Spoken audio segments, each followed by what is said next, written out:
Right now, the alert days are finally over. After a week of severe weather, extreme heat, and humidity, Chris is tracking a more comfortable forecast.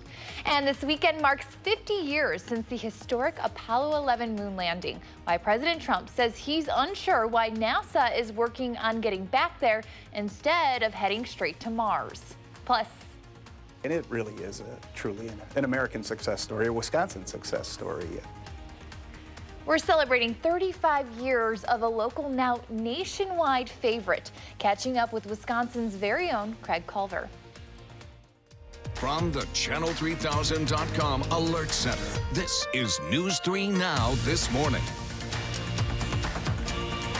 Good morning. It's 6:30 in the morning on July 21st. I'm Keely Arthur in with meteorologist Chris Reese. Good morning, Chris. Good morning, Keely. And it looks like things are kind of calming down this Sunday. Yeah, it feels a lot better out there. At least for a lot of folks. Anyway, less humid, less stormy. The sky is still a little rough, but here's some of the good news that's out there. Remember yesterday, this was covered with millions upon millions of folks under excessive heat warnings and heat advisories. And while you still do have a lot of folks under that, especially along the I-95 corridor on the East Coast, a lot of those excessive heat warnings and heat advisories have been allowed to come down. So that's some good news. Our temperature this morning, 66 with winds out of the north, 70 in Janesville, 50s showing up throughout parts of central and central northern Wisconsin. Now the dew point is still at 64, so it's still a little hazy. You can see a little bit more of that humidity on the horizon, but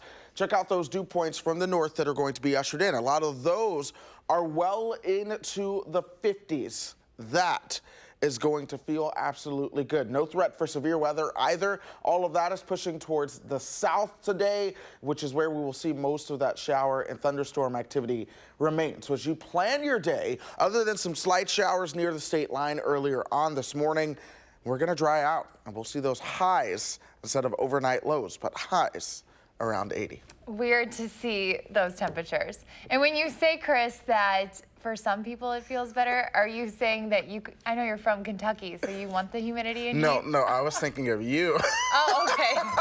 I do enjoy the heat. I really do. I know. For me, this is fantastic. Yesterday when it cooled down so much, I was chilly. I went to the pool.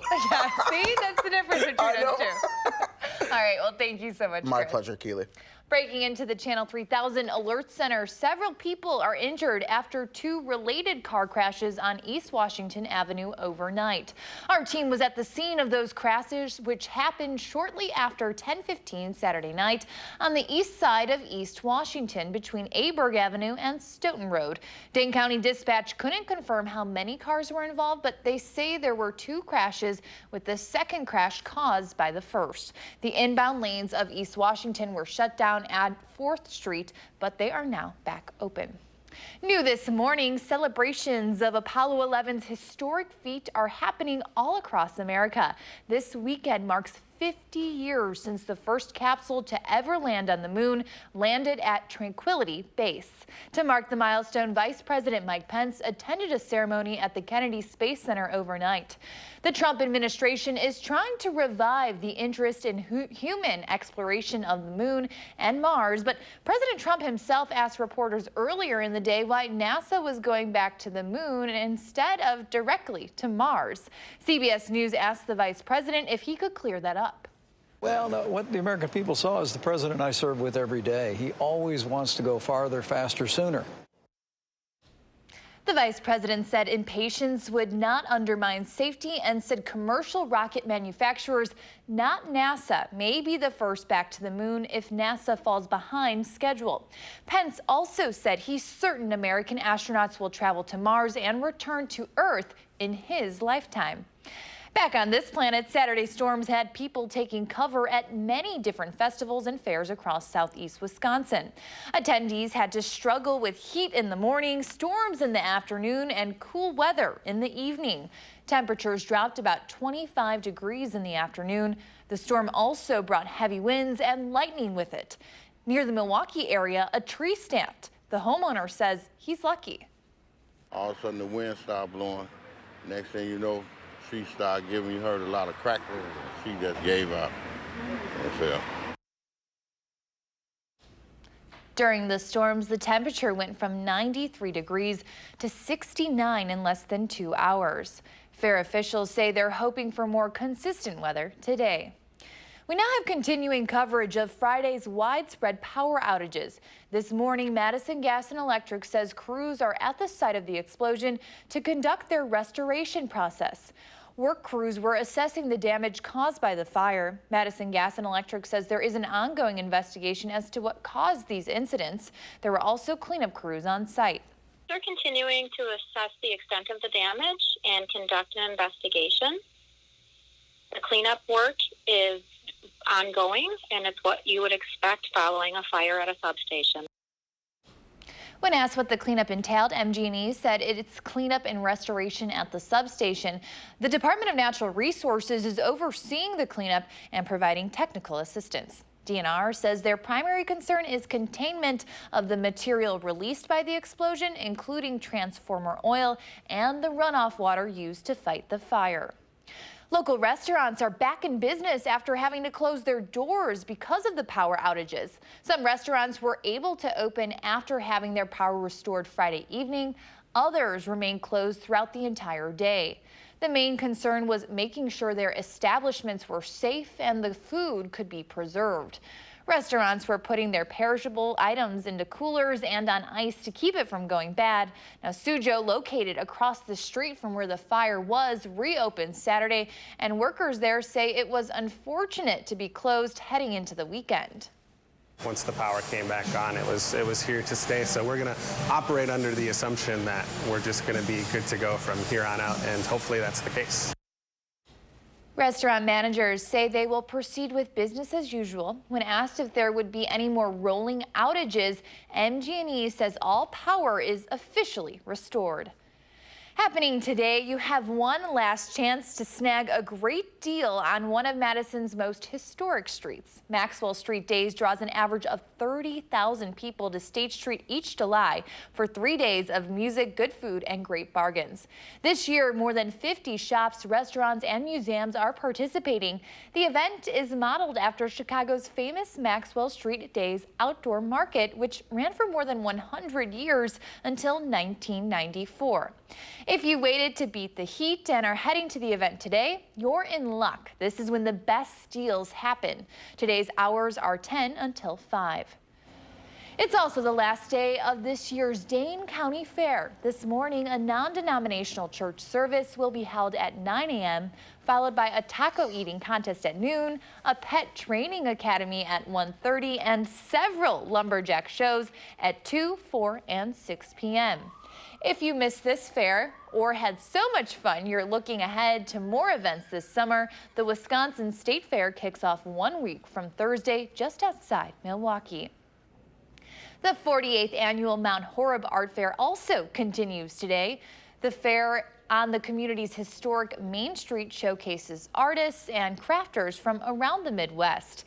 It takes place on the third weekend of July each year and also features food and other family activities. If you missed the fair Saturday, you can catch it today from 10 till 4. And a reminder, the westbound Beltline will go down to 2 lanes between Fish Hatchery Road and Seminole Highway during daytime hours again today for construction on the bridge over Todd Drive.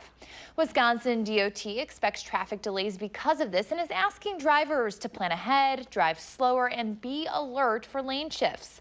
The Fish Hatchery Road ramp to the westbound Beltline will be closed until 6 o'clock tomorrow morning to accommodate the bridge work. Well, 35 years ago this week, a little A&W root beer drive-in restaurant in Sauk City saw its oval sign turn blue, and they started selling frozen custard and butter burgers. Since that opening on July 18, 1984, Culver's has added 715 more restaurants. Number 716 opens this month in Auburn, Indiana. Co-founder and CEO Craig Culver says the first year was difficult. It's grown in spurts through the decades since then to become a national name with at least one Culver's restaurant in 25 states. Now, Craig Culver says he is still loving the ride, and he thanks the people around him. My real passion is with our people. It clearly is. Don't get me wrong, I love the butter burger, I love frozen custard, love all our great products, but it's our people that, they make the difference. And they're fun to work with most of the time. The family will tell you they never dreamed that that Culver's would grow to the success it is today. And it really is truly an American success story, a Wisconsin success story. Ahead in our 7 o'clock hour of the show, our Eric Franke will have more about the 35th anniversary celebration for Wisconsin's original frozen custard stand. Now, hundreds of ladies are lacing up this morning for the annual Her Madison Half Marathon and 5K that's at Hilldale Mall. Here's a live look at this morning's race. As the name suggests, the runs are only for women. Runners will head through several Madison neighborhoods, including Shorewood Hills, along the Howard-Tenham Lakeshore Path and onto the UW campus. The race starts at 7 o'clock this morning, so if you're driving in that area between now and 10 a.m., you should expect some delays. Well, the Brewers got a much-needed, long-anticipated win overnight to stay 3 games behind the Cubs, who also won Saturday. Some of the highlights: Gio Gonzalez was back on the mound for the Crew, but after giving up 3 runs in 73 pitches, he was pulled from the game. Luckily, Milwaukee's bullpen was able to shut things down, and the offense heated up things after that.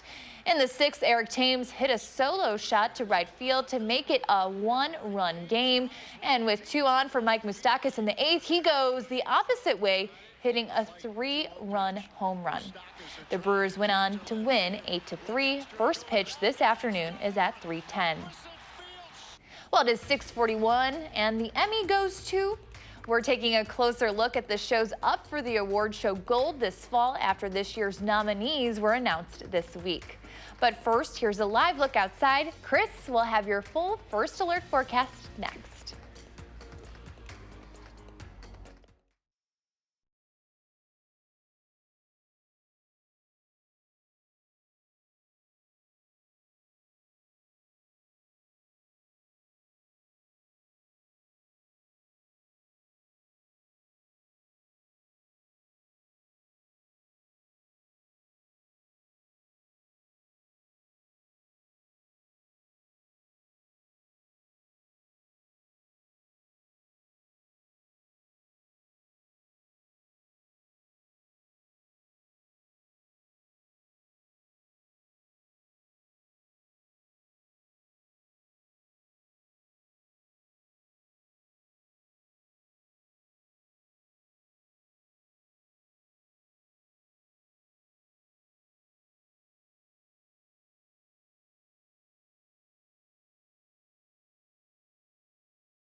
Well, we had multiple lines of showers and thunderstorms move through southern and central Wisconsin throughout the day. Yesterday, here's one of those as it began to work its way through southern Wisconsin. This picture from Loganville from Mike Null showing you the shelf cloud as it moved across the horizon.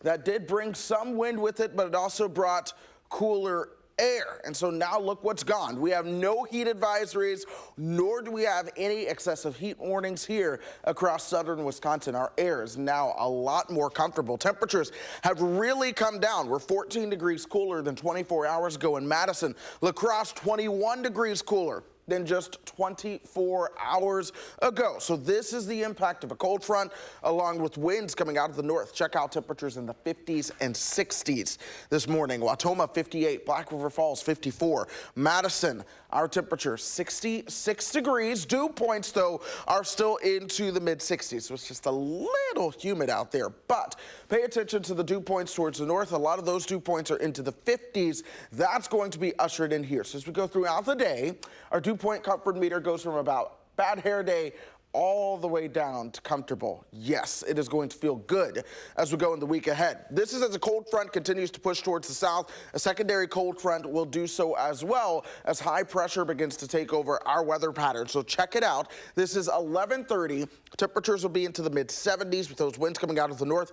We'll top out right around 80 degrees and then we'll cool down into the low 60s and upper 50s for those overnight lows tonight. That's about 20 degrees colder than our overnight lows, say, last night. Into your Monday, check out how the temperatures will actually struggle throughout the 70s all Monday long. In fact, I don't think many folks will get out of the 70s on Monday. This is because we have a push of colder air coming in from Canada. That's bringing in the cooler, the drier weather, shunting back that ridge of heat towards the west. We're going to watch it, though, because it's still going to try to build and flex some muscle and stay at least close to our area, but we're going to be right on the edge of things by the time we get you towards next week. So that could mean we see a little bit in the way of a thunderstorm chance returning to our forecast. But before that happens, we have at least 8 straight days of pure sunshine in this forecast. Temperatures will be into the low 80s, still above average, oddly enough, but with the lower humidity and the cooler temperatures, it's going to feel about 1,000,000 times better out there. First, so cold and rainy in the beginning of the summer, then that extreme heat, and now it kind of looks perfect. I know, it's balancing out per se. All right. Thank you, Chris. My pleasure. Well, Game of Thrones gains a historic 32 Emmy Award nominations. Julie Louis-Dreyfus could be on her way to a record-setting number of Emmy wins, and a show everyone thought was a shoo-in was snubbed. Donna Backus has more on this year's Emmy Award nominations from Hollywood. As expected, HBO's Game of Thrones dominated the Emmy nominations, setting a record with 32 nods, including Best Drama Series, the highest total for any show in a single year. What's going on with my son? Your son was involved in rape in Central Park. From fantasy to real life, Netflix's When They See Us, the real-life drama of the Central Park jogger case, earned a nomination for Outstanding Limited Series, along with nods for Anjanae Ellis, Niecy Nash, and Jarrell Jerome. My old life ended and my new life began. Amazon Prime's The Marvelous Mrs. Maisel snagged multiple nominations, 20 of them, with Rachel Brosnahan garnering a nod for Best Comedy Actress. She's up against Julia Louis-Dreyfus. Ready to go and meet some voters? Who could make history. Dreyfus received the nomination for her role as Selena Meyer in HBO's Veep. A win would give her the solo record for the most wins by a performer. Both Veep and The Marvelous Mrs. Maisel are up for Best Comedy Series. Missing from that category, a Hollywood favorite many expected to see, The Big Bang Theory. If 4 of you don't stop sniping at each other, the award's going to go to someone else entirely. The popular comedy just ended its 12-season run on CBS. Well, it's a smiley face, so I'm assuming it's a positive result. One comedy series that is finally being recognized with an Emmy nomination after 5 seasons, Schitt's Creek. Eugene Levy and Catherine O'Hara are up for Best Lead in a Comedy, and the show is nominated for Outstanding Comedy Series. Danya Backus, CBS News, Hollywood. CBS shows The Amazing Race, The Late Late Show with James Corden, and The Late Show with Stephen Colbert also received nominations. The Emmys will be handed out 2 months from now on September 22nd in Los Angeles. It's 6:49. Do-it-yourself dieting, the latest trend in health and wellness, is fighting to become more than just a fad. Next, we're getting a behind-the-scenes look at the fitness industry's newest apps. Stick with us to find out which ones might work best for you. News 3 Now this morning, Sunday. We'll be right back.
Welcome back. More than 80% of dieters are foregoing help from nutritionists and trainers in favor of do-it-yourself options like diet and fitness apps. That's according to a market data report. Now, the demand for these apps has created a growing industry of devices and trackers designed to help you meet your fitness goals, but they can also give anyone with access to the data a detailed picture of your health.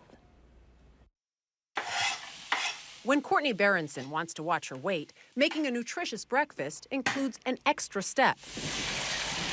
Tracking her food with the calorie counting app, My Net Diary. I probably could have achieved the same goals just from keeping like a food diary, but I didn't want to. I want something that was easier than a food diary. Yeah, you probably wouldn't do it. Yeah, exactly. What is it that makes it so easy? When I first bought it, it was definitely the barcode. The app includes a built-in barcode scanner that reads and logs prepared foods. Now I eat a lot more like fresh food that I can't scan, so honestly it's probably just like habit. Whether you're trying to lose it or tone it up, there's an app for that, and results are promising. A recent study from Duke Digital Health showed participants lost 5 pounds in 3 months by using the popular app MyFitnessPal. Gary Bennett is the center's director. We like to say in the weight loss world, if you use more, you lose more. And the key challenge for any digital health app is how often and how long people will use it. You're tracking using these tags. This will be my steps, my, I guess, heart rate, any of those things. Exactly. These apps often incorporate data from fitness trackers and other smart devices. CNET created a wellness lab to field test some of the new technology. Good morning, athletes. Executive editor Sharon Profis gave us a tour. This is the Naked Mirror. It actually gets you a 3D scan of your body. Not only does that let you track the physical progress of your goals, but it also gives you body mass, fat mass. These gloves actually have sensors in them. They're actually tracking your throws or your punches to make sure that you're actually following the workout and to track your progress. So every time I hit it, it knows. It knows. Yeah. Right now, a lot of the wearables and apps are really centered around losing weight or getting fit, but we haven't even begun to scratch the surface on health or medically driven needs. While these apps have yet to reach their full potential, Bennett says there are already risks to consider. What's your greatest concern when it comes to these apps and all the data that we're putting in there? Whether these data can be used to make judgments about the kinds of treatments and programs we have access to, whether we can get insurance, how much we're charged for insurance. We can use health data to learn a lot about a person. What's happening to the data? How are they being used? How long are they being stored? To whom are they being sold? Those are really important questions for consumers to ask. There's a full hour of news ahead on News 3 this morning, Sunday. Next, we're running through the day's top stories. But first, here's a preview of what's to come on an all-new For the Record. Good morning, everyone. I'm Neil Heinen. Today on For the Record, we will get an update on the work of We Are Many United Against Hate. We will hear perspectives on nonpartisan policies, religious tolerance, and the American dream, and hate crimes and terrorism. My guests include Nino Amato, Dale Schultz, Charles Cohen, Mike McCabe, John Voudray, Ishmael Ozan, and We Are Many United Against Hate founder Masood Akhtar. And that's coming up at 10:30 on News 3 Now.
Good morning. It's July 21st. I'm Keely Arthur. From the Channel3000.com Alert Center, this is News 3 Now this morning. Good morning, everyone. It is 7 o'clock. We're going to get a check on weather with Chris in just a second. But first, here are 3 things to know as you start your day. Several people are injured after 2 related car crashes on East Washington Avenue overnight. They happened shortly after 10:15 Saturday on the east side of East Washington between Aberg Avenue and Stoughton Road. Dane County Dispatch couldn't confirm how many cars were involved, but they say there were 2 crashes, with the second crash caused by the first. The inbound lanes of East Washington were shut down at 4th Street, but are now back open. As MG&E crews work to rebuild the site where a massive fire broke out Friday, local restaurants are back in business after having to close their doors during the resulting power outages. The main concern following those outages was making sure their establishments were safe and the food could be preserved. Restaurants were putting their perishables in coolers and keeping them on ice from going bad. Now, Sujo, located across the street from the fire, reopened Saturday and says it was unfortunate to be closed heading into the weekend, but will now operate their business as usual. And you have one last chance to snag a great deal on one of Madison's most historic streets. It's the last day of Maxwell Street Days. The annual event draws an average of 30,000 people to State Street each July. This year, more than 50 shops, restaurants, and museums are participating. If you waited to beat the heat and are headed to the event today, you're in luck. This is when the best deals happen. Today's hours are 10 until 5.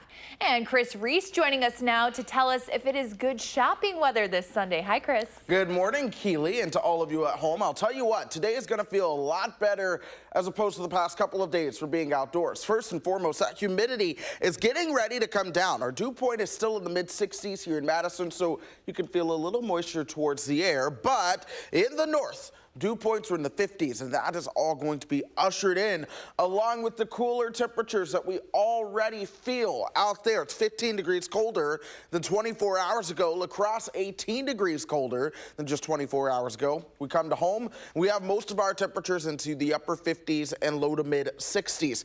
Janesville's the only spot in the 70s at 72 right now. In Madison, we're at 66. The Dells are at 64 right now. And as long as we have these winds out of the north at 10 miles per hour, it's going to continue to cool things down as we go through today and into the week ahead as well. Also, there's no threat for severe weather. You might see an isolated shower along the state line early, but all of the shower activity will continue to push south as we go throughout the day. Keely, ushering in more sunshine for us here, and there is more where that came from. All right, thank you so much, Chris. Madison's Opera in the Park concert will go on tonight after weather forced its cancellation Saturday. The annual event will now be held in Garner Park at 8 o'clock tonight. The Madison Opera's Facebook page says the show was canceled because of the recent heat wave and following storms. This is the 18th year of the summer tradition in Madison. Luckily, the weather not a concern this morning. Hundreds of women just started their 13.1-mile morning run at the annual Her Madison Half Marathon. There's also a 5K down at the course, which starts and ends at Hilldale Mall. Here is a live look at those racers who just began their trek at 7 o'clock sharp. As the name suggests, the Her Madison Run is only for women. Runners will head through several Madison neighborhoods, including Shorewood Hills, along the Howard-Tenham Lakeshore Path, and onto the UW campus. So if you're driving in that area between now and 10 a.m., you should expect some delays. It has been 50 years since the Apollo 11 astronauts launched from Florida's Kennedy Space Center in a historic mission to become the first people in history to walk on the moon. Now NASA is setting its sights on a trip back by 2024. Some critics argue that is unrealistic amid budget concerns and missed deadlines. Mark Strassman has the details. This is Orion, NASA's first design of a deep space crew capsule since the Apollo era. The spaceship astronauts have been evaluating what NASA has been testing all the way to splashdowns. We got to see up close at the Johnson Space Center.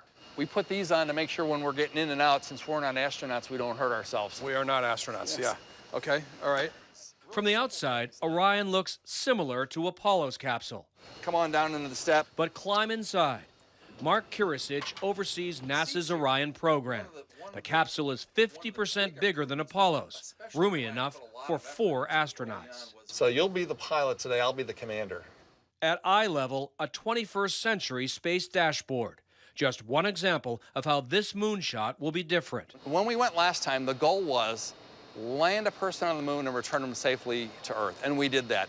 This time it's a little bit different. It's about a sustainable, long-term human space exploration program. Orion would launch on top of an SLS rocket designed to be more powerful than the Apollo-era Saturn V. Its destination, a mini space station orbiting the moon called Gateway. Orion's crew would dock there and take a lunar lander down to the moon's surface. A handful of companies are now proposing designs for Gateway. Watch your head. Frank DeMoro showed us Northrop Grumman's mock-up of a Gateway habitat. He oversees space systems for the company. So when the Orion is here, this would be open for the crew to go back and forth.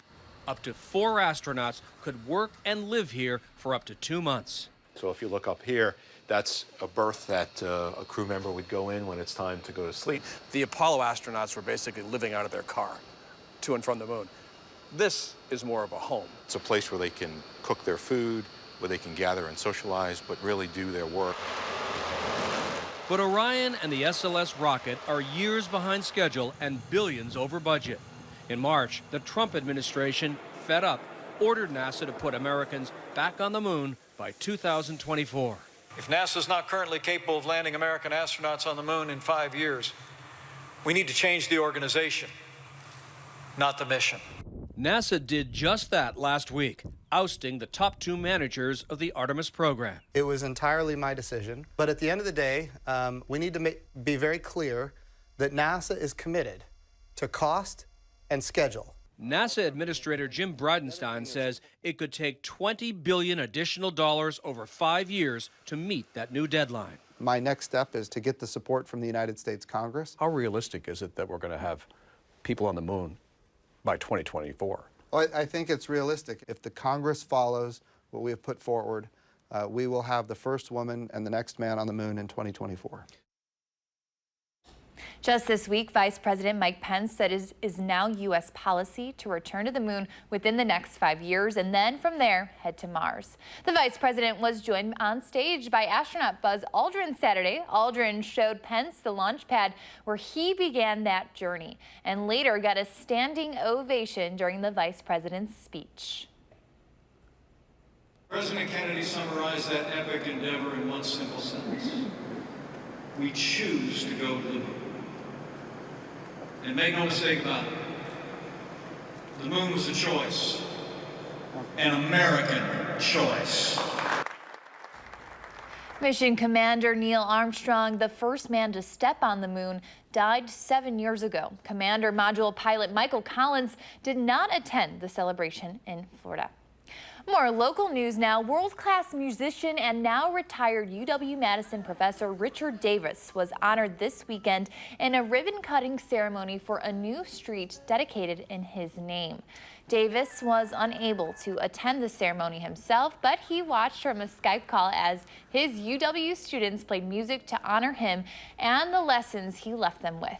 Davis's student Wilder Dietz says Davis's teachings music through he teaches music through tough love, ferocity, and musical excellence. Now, Dietz is happy his teacher is being recognized for his talent and impact in the Madison area, especially while Davis is still alive.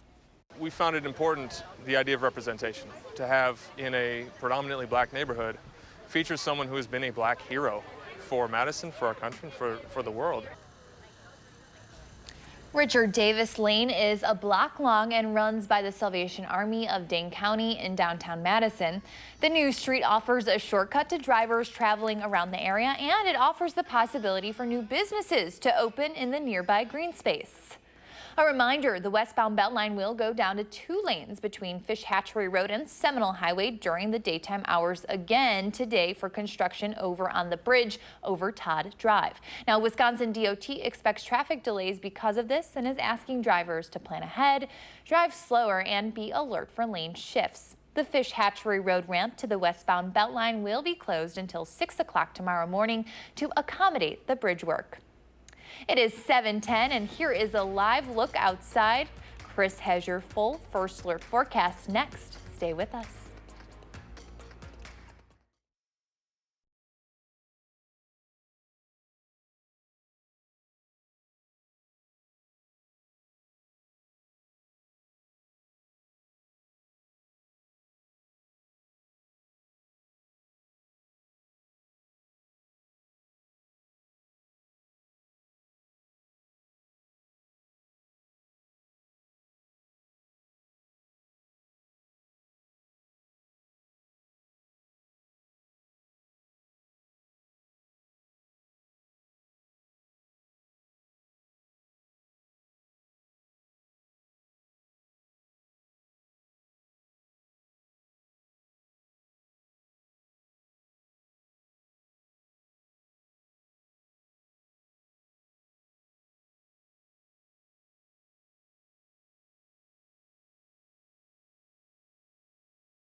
Well, after a cold front came through with the showers and thunderstorms yesterday, things today are going to feel a lot better as you begin to head out the door. Those heat advisories are gone as temperatures are somewhat 15 to 20 degrees cooler than just 24 hours ago. It all just depends on where you are. But for all of us, yes, you'll step out the door and you'll notice the temperatures are in the 60s as opposed to being into the low 80s this morning. Even 50s are starting to show up. Black River Falls at 57 degrees this morning. You will notice the 50s in the dew points. Here in Madison, dew points are still in the mid-60s, so there's just a little bit of humidity left to the air, but winds are out of the north.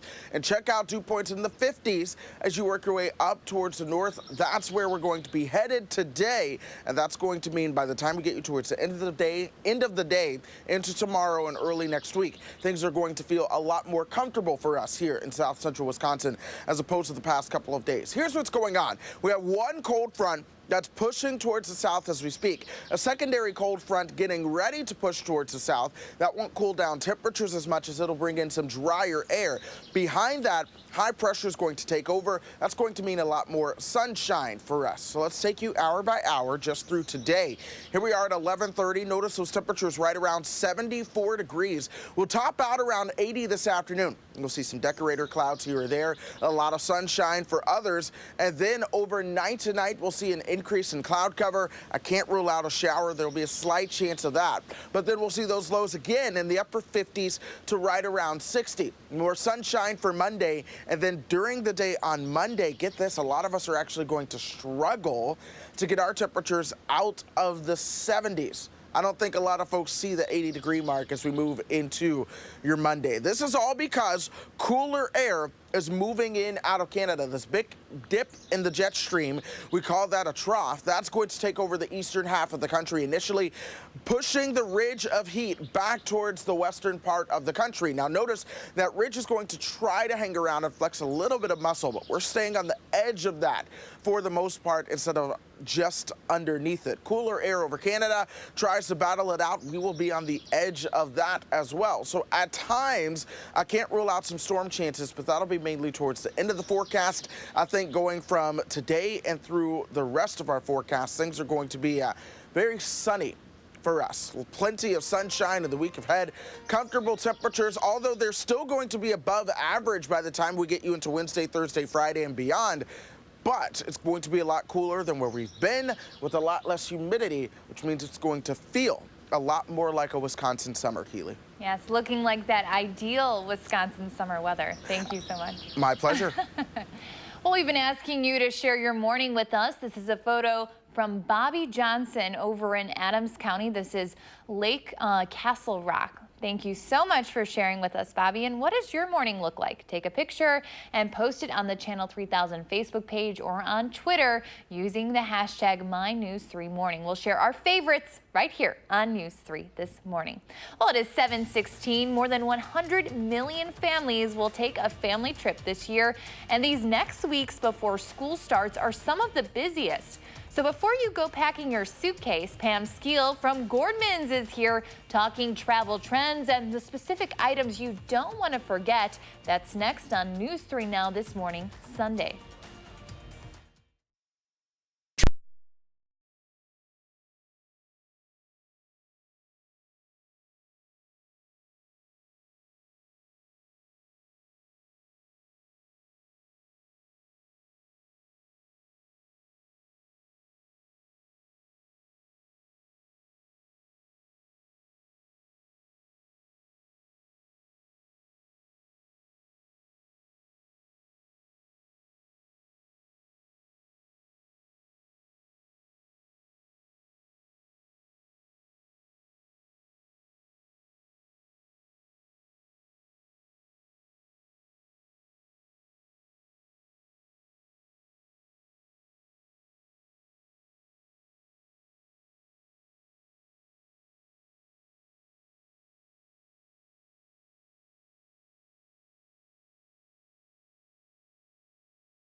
Well, the shower and thunderstorm activity from yesterday, all of that now moving towards the south. That means we get to dry out here in south central Wisconsin and see a little bit of a return in the way of some sunshine for us. So as you plan your day ahead, any showers around the state line this morning shall come to an end.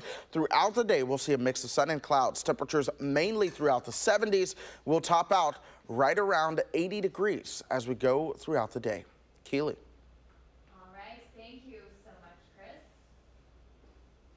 Well, nearly 100 million Americans will take a family vacation in 2019, with the majority embarking on a summer getaway. Cramming everything into a suitcase can be a challenge, especially if you want to bring home keepsakes. That's why Pam Skeel from Gordman's is here with some packing tips and the latest travel trends. Good morning, Pam. And we were just talking, Gordman's is alive and well, open over at East Town Mall. Yes, we are. We are now under the Stage Stores community of stores family. They bought the company when we were going through our reorganization about 2 years ago. So yeah, they're in fact growing. They're in the process of opening several stores through the course of this year, and there'll be over 150 Gordman's by the time this year is over with. Excellent news, and tons of things to purchase in terms of travel essentials over at Gordman's. What are some things that everyone should be packing when heading on vacation? Well, of course, those lightweight apparel items. Not only are they space savers, but of course we're all going to the warmer climates, and you're going to want those lighter materials to help keep you cool. Anything to help protect your skin and face: sunglasses, hats, sunbonnets, sun hats, neck pillows for both adults and kids.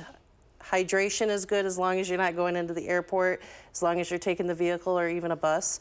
You can definitely stay hydrated in your travels. And what is a good packing strategy to kind of fit the most items possible into your suitcase? You know, I hate to sound cliche, but there's always that rolling of the apparel to not only save time, but to save on wrinkles too. Always pack the lighter weight items. They say to travel with the bulky items on you to save space, and that way you can have more room for your keepsakes that you're purchasing at your destination. That's kind of how I do it. I always get so cold on the airplane anyway, so you can put on your heavy things and then put your fun stuff in your suitcase. Layers are always good. And what are some travel items that you think people kind of forget about, but they really shouldn't when they're heading on vacation? One thing that is common for me especially that I didn't think about until the beginning of this summer were the neck pillows for the kids. We have a 5-year-old who tends to zonk out as soon as the car is going down the road. Neck pillows for kids are a plus as well to help keep them comfortable too. And what about adults? For adults, you know, there's always the blankets. Because, you know, I get chilled even if we're traveling down the road in our vehicle. Also, on the plane, a blanket, your own personal blanket, is just something comforting from home. And tons of suitcase options at Gordman's. What is maybe the best decision there? I mean, I know there's a lot of different varieties. It's all personal preference, but in my personal preference would definitely be a hard case suitcase. Those suitcases get damaged and abused quite a bit at the airports, and at least with a hard case you can protect your valuables inside. Suitcases can be extremely expensive, but I know Gordman's has great deals. What is kind of the price point there? Well, you know, you could buy a complete set for less than $100 at Gordman's, and they're all really good name brands as well. So, and we also have the travel tags that you can attach to your suitcases, so that way, if the inevitable happens and luggage should happen to get lost, at least they could find it. That is very good advice. So many different travel items and travel tips. Thank you so much, Pam. You're welcome. Well, coming up, there's a half hour of news still ahead here on News 3 This Morning Sunday. Next, we're running through the morning's top stories. And a Wisconsin staple just turned 35, and it still holds its family values at its core. We'll show you how Culver's continues to grow, but stay true to its Wisconsin roots. Thanks for watching. News 3 Now This Morning Sunday continues.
From the Channel3000.com Alert Center, this is News 3 Now this morning.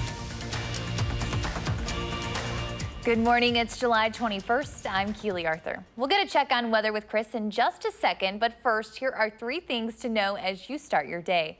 Weather concerns were top of mind for many people here in Wisconsin after extreme heat in the morning, storms in the afternoon, and cool weather Saturday caused for an unusual scene at area fairs. Temperatures dropped about 25 degrees in the afternoon. The storm also brought heavy winds and lightning with it. Near the Milwaukee area, entire trees were uprooted while others snapped. Madison's Opera in the Park concert will go on tonight after weather forced its cancellation Saturday. The annual event will now be held at Garner Park at 8 o'clock. The Madison's Opera Facebook page says the show was canceled because of recent heat and following storms. This is the 18th year of the summer tradition in Madison.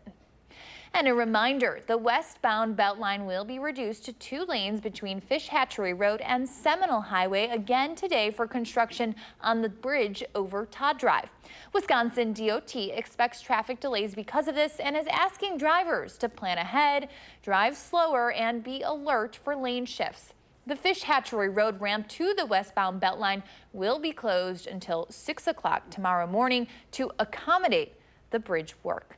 And Chris Reese joining us now with a look at our weather. Chris, things looking much better than they did yesterday. Yes, they are, Keely. Things are going to be a lot less humid outside as well. I think that's going to be perhaps the biggest story that's noticed. Dew points still in the mid-60s at the moment, so there's still a little bit of moisture in the atmosphere, but check out dew points in the 50s just towards the north. All of that, folks, will be ushered in on a northerly wind. And of course, temperature-wise, things are already cooler. If you haven't noticed already, 18 degrees cooler than 24 hours ago in La Crosse. Madison, 15 degrees cooler than 24 hours ago. That is where we're seeing a temperature of 66 right now. Wautoma at 61.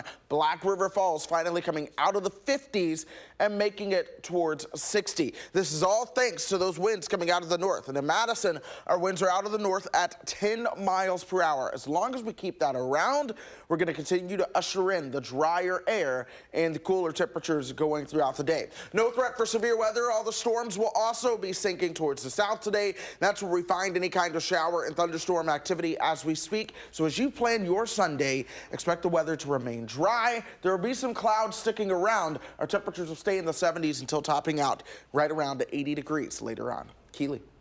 Thank you, Chris. Breaking into the Channel 3000 Alert Center, several people are injured after 2 related car crashes on East Washington Avenue overnight. Our team was at the scene of those crashes, which happened shortly after 10:15 Saturday night on the east side of East Washington, between Aberg Avenue and Stoughton Road. Dane County Dispatch couldn't confirm how many cars were involved, but they say there were 2 crashes, with the second crash caused by the first. The inbound lanes of East Washington were shut down at 4th Street, but are now back open. 2 teens were arrested Saturday afternoon after reports of shots fired and a subsequent car chase. Madison police say officers responded to the 6900 block of Park Ridge Drive shortly before 12:45. No one was hurt and nothing was damaged, but a casing was recovered on the scene and evidence was discovered linking the shooting to a stolen white Audi that left the area. Police then say the stolen car was seen on East Washington Avenue shortly before 1:30, and the car chase traveled into the city of Madison's North and East police districts.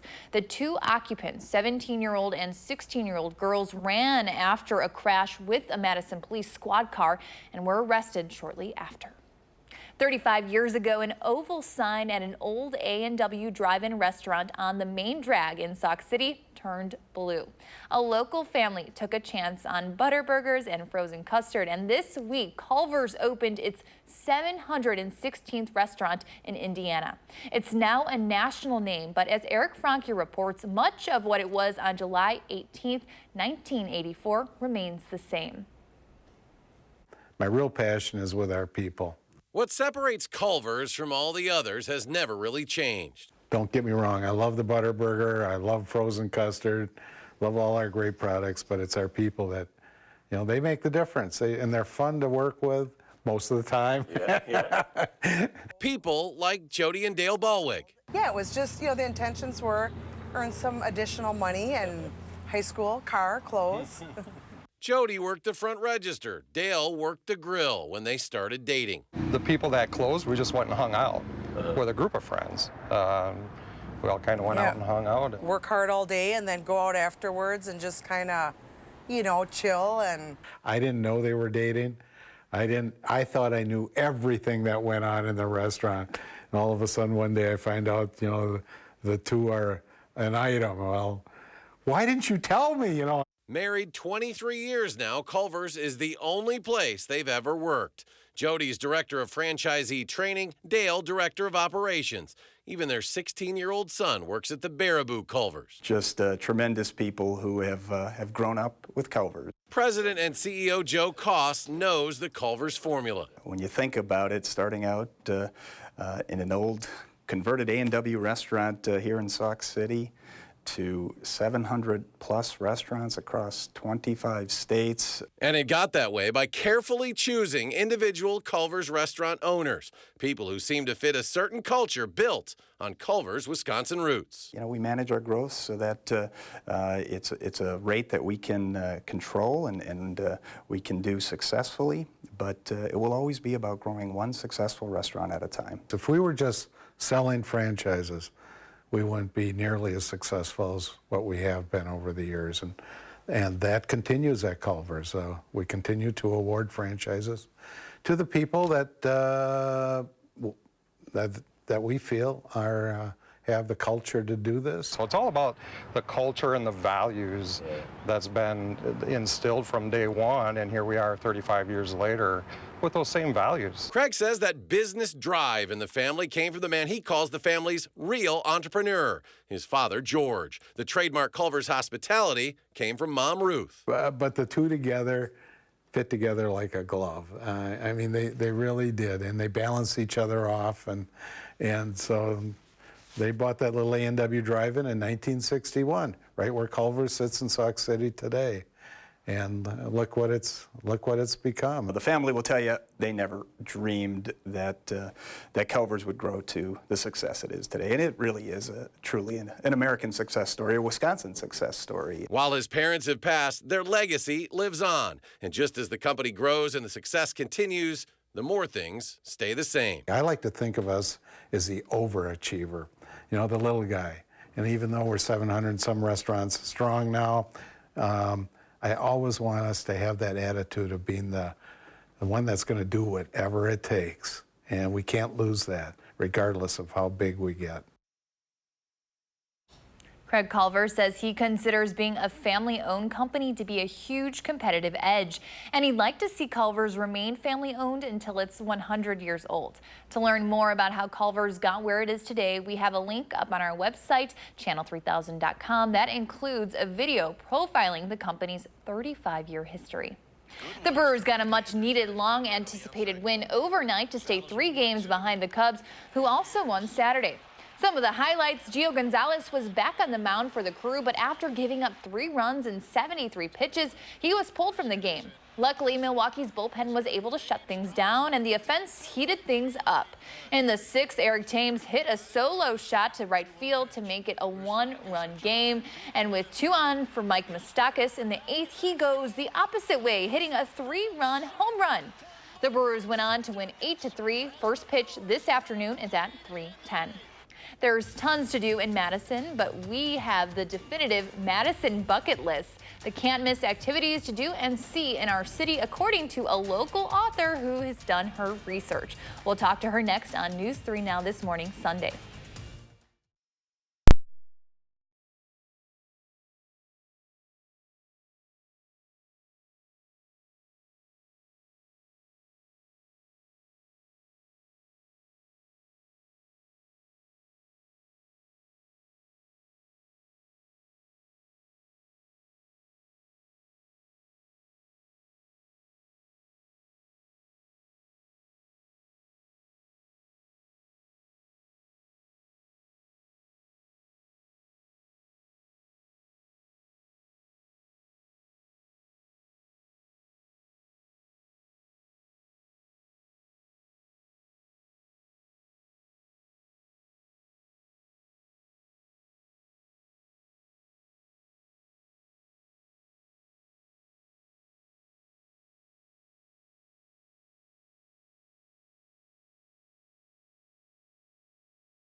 We are waking up and starting our day with temperatures that are mainly in the 60s across southern Wisconsin. We do have one spot at 72. That's our friends down in Janesville. 68 right now is our temperature in Madison. Now, as we go through the day, temperatures will warm up, but it's going to be a little bit of a struggle to do so as we look for those temperatures to make it all the way towards about 80 for those highs today. Keely? Thank you, Chris.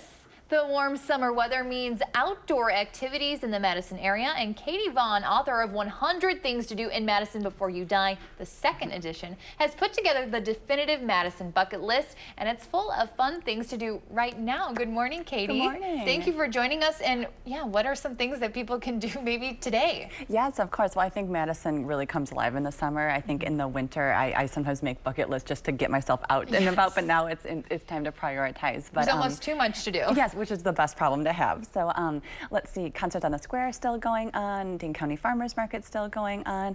In August, things like Dane Dances and Jazz at 5 heat up, so that's always a lot of fun. And of course, the things that make Madison great throughout the year, the galleries, the terrace, all those things are still in play. So this is an updated version of this book. What are some new items that are in here? Yes, it was always hard to let a few things go, but I did add a few things in this new edition, like the CrossFit games that come to Madison in the summer, the emerging mural scene in Madison, Alumni Park downtown right next to the terrace, a few things like that. I feel like so many cities kind of have their own identity, but Madison is so great because it kind of serves a lot of different people.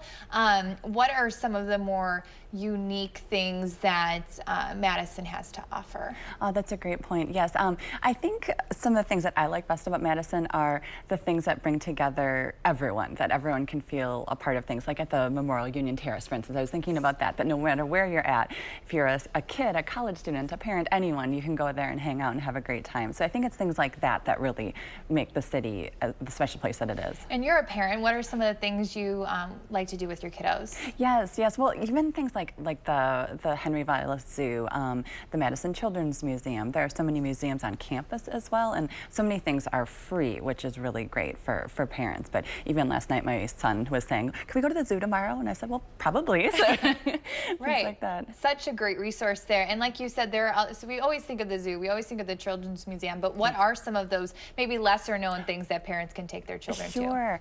One of the things that's still on my bucket list for the summer is renting a boat at Wingra Boats or Brittingham Boats, getting out on the lake with the kids. I think that would be really fun. There are so many new splash pads. Not all of them are new, but some of them are new. I think that's a really fun thing to go do. Yeah, even just walking around downtown I think is a great thing to do. People watch, going to some of the outdoor festivals and concerts because there's so many in the summer. Yeah. I think all of those things are a lot of fun to do. Yeah, just walking around Madison is kind of an event on its own because there is so much to take in. What about kind of date night things or things to do with your husband? Yes, for sure. I always like going somewhere where there's a nice view, either of the lake or the cityscape. So I think the new AC Hotel obviously has a great view of downtown. Anywhere near the lake, like Sardine or the Edgewater, things like that. Brickhouse Barbecue has a really cool rooftop area as well. A lot of great places where you can kind of couple views with good food and drinks. Fresco, of course, too, on the top of Amoka. Yeah. All right. Well, so many wonderful things for virtually anybody. Thank you so much, Katie, for waking up and joining us this morning. We appreciate it. Well, there's more news ahead. You're taking a live look over the Capitol. Chris is back with your full forecast next on News 3 Now this morning. But first, if you have a little kid turning 3 soon, please let us know so we can share their photo on our airwaves.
Well, of course, yesterday we had a lot more active of a morning with rounds of showers and thunderstorms coming our direction. And then the afternoon line came through. This is a picture from that one out of Loganville from Mike Null. This line ushered in cooler temperatures.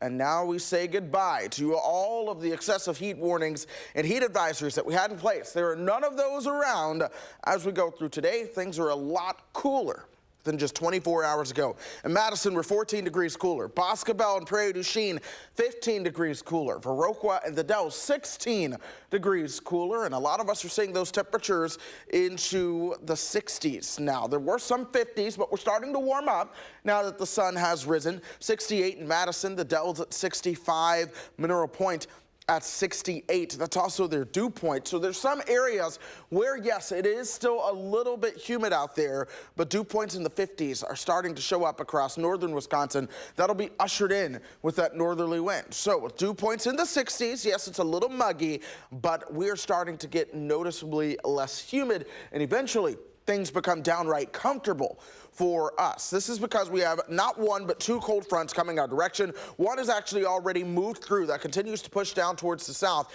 The next one is a reinforcing shot of cooler air. And while it won't bring so much cooler temperatures, that's what's going to sweep out some of the humidity for us. High pressure takes over after that. That means more sunshine comes into the picture. So let's go hour by hour. This is noon. The temperature, 76 degrees as opposed to 86 like the past couple of noons. We'll top out right around 80. Winds will be staying out of the north as we go through today and into tonight. Overnight, expect those lows to fall down towards about 60, maybe into the upper 50s. Now, I can't rule out an isolated shower at this time as the secondary cold front comes through. It will at least give some sparking to some cloud cover out there. We'll watch the shower chance. I do think most folks are going to stay dry as we move into the overnight hours. Tomorrow we'll warm up again. Get this, we are going to struggle to truly get out of the 70s tomorrow. In fact, I don't think we do get out of the 70s for highs tomorrow with the lower humidity. And then eventually, that is all due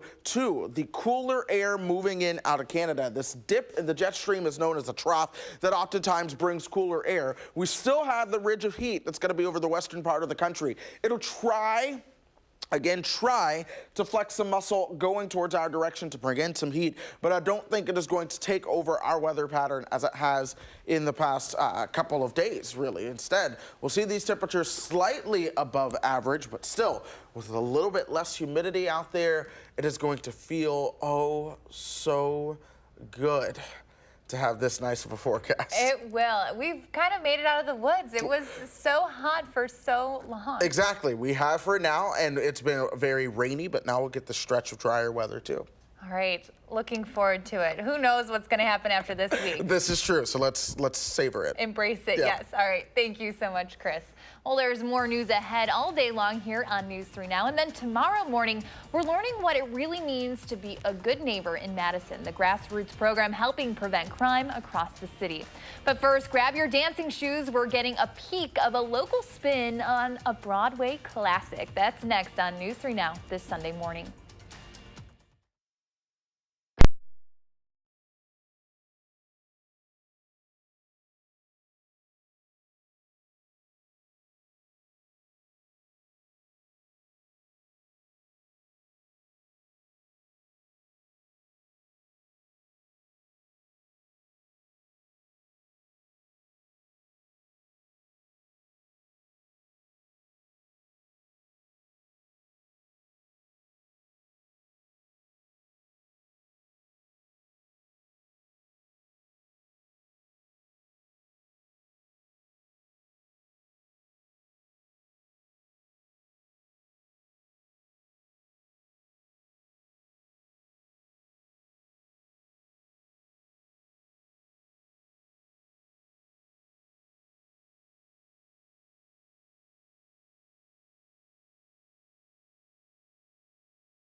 Well, welcome back. 42nd Street started out as a novel. It was turned into a feature film in 1933, a Broadway play in 1980, and ever since it's become a favorite of schools and community theater groups. Now it's time to check out Janesville's take. Michael Bruno takes us behind stage to find out what makes this musical so popular.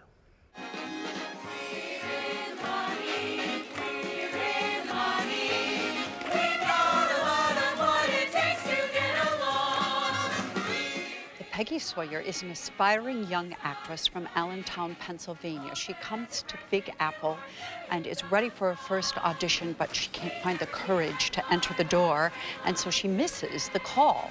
But through meeting some other people in the cast, she does gain a place in the chorus. Eventually, there's an accident, and Peggy Sawyer needs to take over the leading role from Dorothy Brock, who is a true Broadway diva.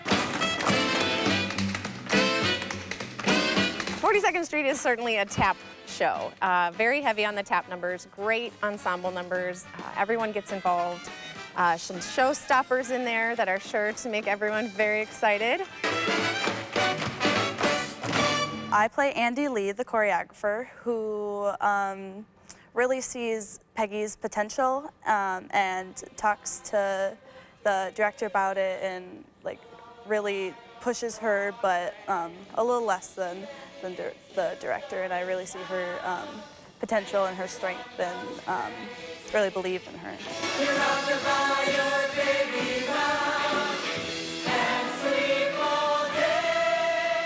So I play Julian Marsh, and I am the director of the show, and he is a very stern man who gives Peggy a lot to deal with on top of what she already has to do. Good night, baby. Good night, milkman's on his way. So my character is Dorothy Brock. She is a Broadway diva. She has so much experience, like years in the making. She ends up having an accident, so you will see a lot of the first act, and then the second act I kind of fade away after that. And I'm kind of a dynamic character, so at first I am very standoffish, very entitled, and by the end of it she warms her heart up to Peggy and sees her potential and talent. This show required many more hours of dance rehearsal, so we had to be creative in preparing the vocals. And the other thing is they're dancing with such fervor that they have to really remember to breathe and support and project their voices as well as executing those difficult steps. Listen to the lullaby of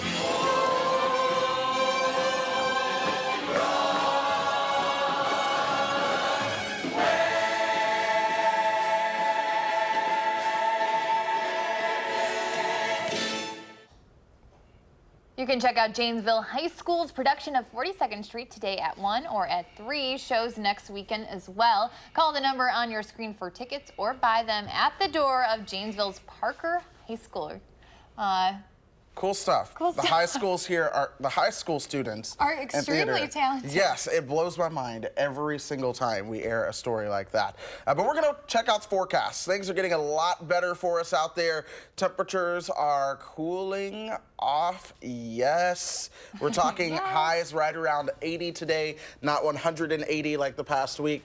Anyways, we'll see those temperatures steady out as we go through the week with plenty of sunshine as well. Look at that beautiful forecast, Chris. Finally one that we can all, I think, get on board with. Yes. All right, everybody. Well, stay cool and enjoy the sun. We'll see you tomorrow on News 3 this morning.